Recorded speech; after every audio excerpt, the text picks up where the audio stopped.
एक ऐसी जगह जहां पिछले 100 सालों से लगभग 75 हवाई जहाज, 100 से ज्यादा छोटे बड़े जहाज और लगभग 1000 से ज्यादा लोग इस जगह से रहस्यमयी तरीके से गायब हो गए। और उनके साथ क्या हुआ ये आज तक एक रहस्य बना हुआ है।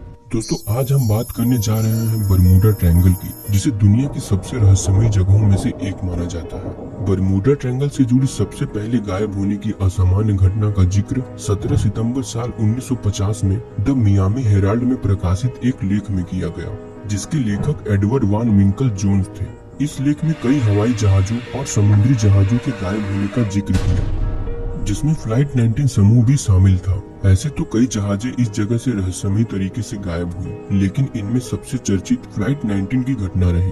दोस्तों, 5 दिसंबर साल 1945 को 5 अमेरिकी नौसेना TBM एवेंजर टॉर्पीडो बॉम्बर्स ने फोर्ट लाडरडेल से एक उड़ान भरी। यह एक डेली रूटीन उड़ान थी, जो उन्हें पूर्व में ले जाने और बहामा द्वीप समूह के पास उड़ान भरने और फिर फोर्ट लाडरडेल लौटने के लिए थी।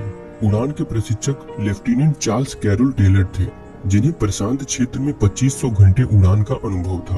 अन्य 4 पायलट, एक नौसेना और 3 मरीन बहुत कम अनुभवी थे। इनमें कुल 14 एयरमैन थे।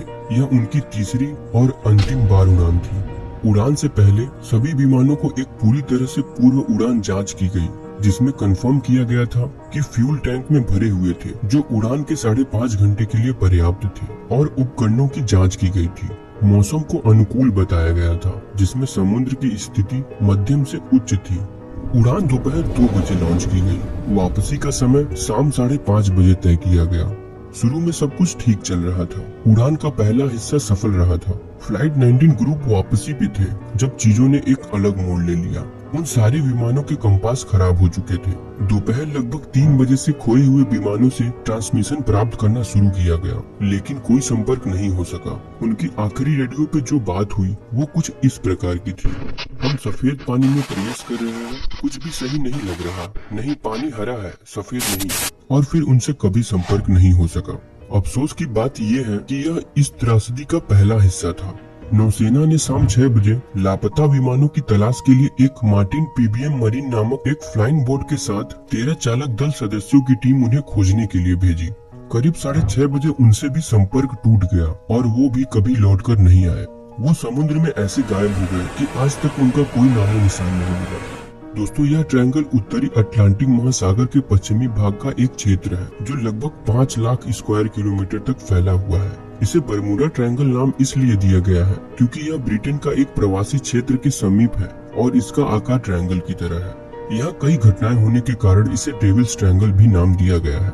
सबसे पहले इसकी जानकारी क्रिस्टोफर कोलंबस ने दी थी। उनका कहना था कि यह इलाका एलियंस के बेस तक जाता है। इसे हमेशा से ही एक रहस्यमयी जगह माना जाता है।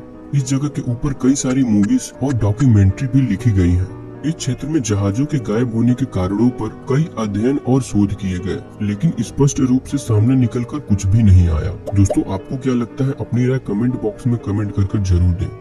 वैसे तो बरमूडा ट्रायंगल में होने वाली घटनाओं की वजह वैज्ञानिक अलग अलग बताते हैं, लेकिन उनमें से कुछ वैज्ञानिकों का मानना है कि बरमूडा ट्रायंगल में इलेक्ट्रोमैग्नेटिक वेव्स ज्यादा होती हैं, जिसकी वजह से कंपास और जहाज के कई इलेक्ट्रॉनिक इक्विपमेंट काम करना बंद कर देते हैं, जिसकी वजह से दुर्घटनाएं हो जाती हैं।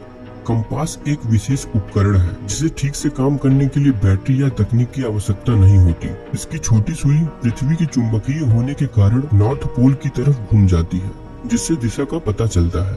दुनिया में केवल 2 रिकॉर्ड किए गए ऐसी जगह है जहां कंपास नॉर्थ पोल की बजाय सही दिशा उत्तर को इंडिकेट करता है। एक बरमूडा ट्रायंगल और दूसरा जापान के तट में स्थित डेविल सी नाम की एक जगह है। कंपास दरअसल एक मैग्नेटिक डिक्लाइनेशन से गुजरता है, जिसके कारण यह होता है। बेहद अनुभवी नेविगेटर को भी इससे धोखा हो जाता है और दुर्घटनाएं हो जाती हैं।